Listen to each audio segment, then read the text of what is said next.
I don't know if you've ever listened to David Goggins when you're having a bad day, but it's a dangerous game. You go on Instagram for a little motivational boost, and suddenly there he is, topless, in the snow, telling you your entire personality is a weakness. And you're like, mate, I only came on here because I didn't want to unload the dishwasher. David Goggins doesn't do normal motivation. Normal motivation is like, you can do it, believe in yourself. Whereas David Goggins is, you're soft. Your ancestors are ashamed of you. You need to run up a mountain. And the worst part is, he's probably right. That's what's so annoying. Because what he describes works beautifully for a very specific type of person with a very specific internal setup. The problem is most of you are not that person. In 30 years of working with high performers, I've worked with both types. Not everybody's problem is that they're not pushing hard enough. Some of you already have a bully installed in your head. That dialogue, usually put there by a parent, a teacher, an ex-partner, screaming that you're useless, you're not enough, that you need to work harder to be worth something. For those people, the work isn't to install another bully. The work is to delete the old one that's already there, to get that voice out of your head, and then install something in its place that actually supports you instead of destroys you. Goggins doesn't help those people. He amplifies them. He becomes the voice in your head that was already destroying you, just with better muscles and more pull-ups. Other people have the opposite problem. They don't have an internal driver at all. They may procrastinate, quit. They need someone to give them a proverbial kick up the backside and tell them to get moving. For these people, sometimes Goggins is exactly what they need. Sometimes what needs to happen is you install that voice, that relentless, demanding voice that pushes them forward.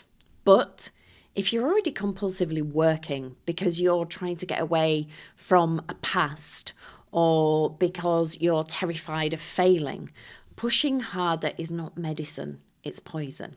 You need to delete what's driving you, not amplify it. If you're genuinely avoiding things because you lack discipline, pushing harder is exactly what works. Same behavior, completely different problem underneath. Completely different solution. Goggins is describing chronic sympathetic nervous system activation used as a performance strategy. Cortisol sharpens focus, suppresses distraction, and makes you push through. For physical endurance or tasks with clear pass or fail outcomes, it works incredibly well.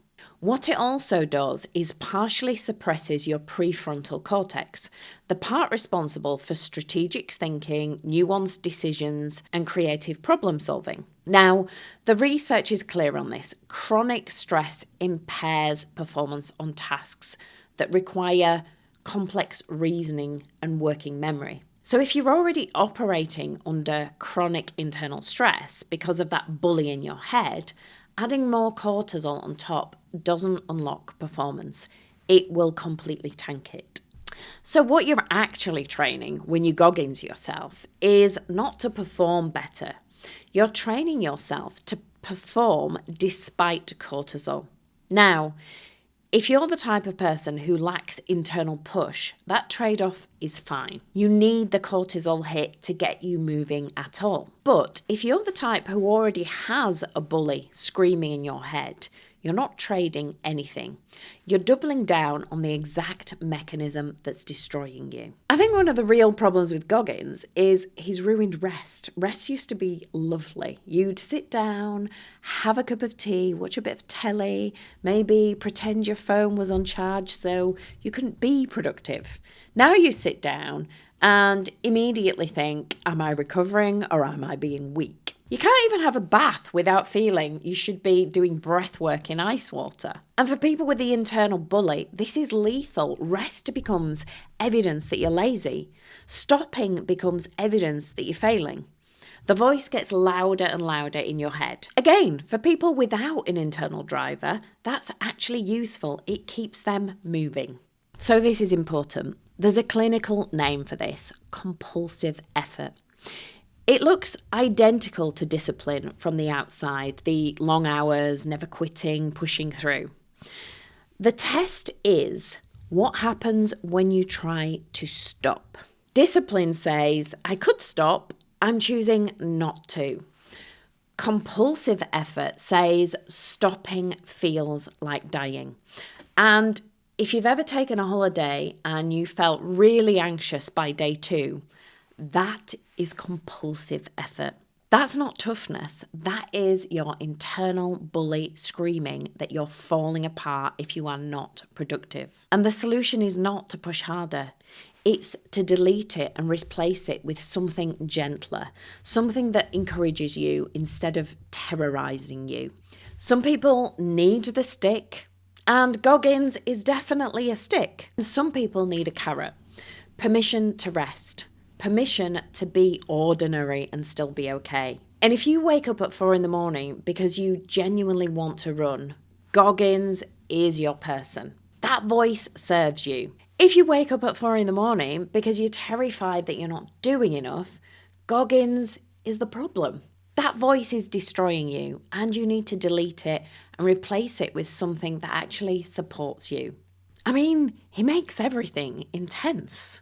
Loading the dishwasher? Don't stack the plates, stack your mind. For someone lacking discipline, that's motivation. For someone with that internal bully dialogue, that's torture. Underneath almost every case of compulsive effort is one of 2 beliefs. If I stop, everything falls apart. Or rest means I'm ordinary. Both of these are installed beliefs, but both of those can be deleted. The work is to identify which voice is ruining your life and delete what's not serving you and install something that does. And then you'll see how quickly things change. Research on cognitive restructuring shows measurable changes in the brain structure in 8 to 16 weeks. With hypnosis, that can be a few hours. Your brain is plastic. It can be retrained, but only if you're actually working with what's right for you. I think with Goggins, Americans hear him say, get after it, and they're ready to climb a mountain. British people hear him and just think, I might vac the stairs. So what's Goggins useful for? He is useful for you if you need that push. He can't teach you which voice you actually need, whether you need that push or whether it's something kinder or what the situation calls for. And that's the work. It's what separates people who actually want to change from people who just want to listen to motivational videos and feel pumped for an hour. Awareness of your internal dialogue is essential, and awareness of what drives you in what situation.